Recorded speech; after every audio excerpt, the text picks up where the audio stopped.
Jemi bashkë. E ti të Një video e publikuar në media ka ngritur shqetësime serioze mbi trajtimin e pacientëve në repartin e psikiatrisë në Tiranë. Në pamje shfaqet një paciente që refuzon të marrë medikamentet, duke pretenduar se është atzën. Në vend të një komunikimi profesional dhe të kujdesshëm, një punonjëse shëndetësore dëgjohet duke përdorur gjuhë fyese dhe kërcënuese ndaj saj.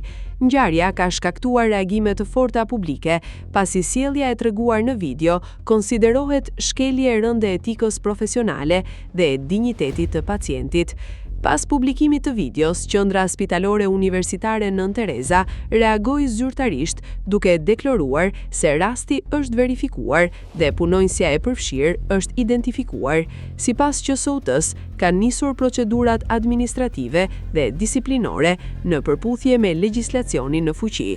Në deklarat, institucioni theksoi se mbetet i angazhuar për të garantuar kujdes shëndetësor dinjitos, profesional dhe etik për çdo pacient, ndërsa çdo sjellje që cenon dinjitetin apo besimin ndaj sistemit shëndetësor është e papranueshme.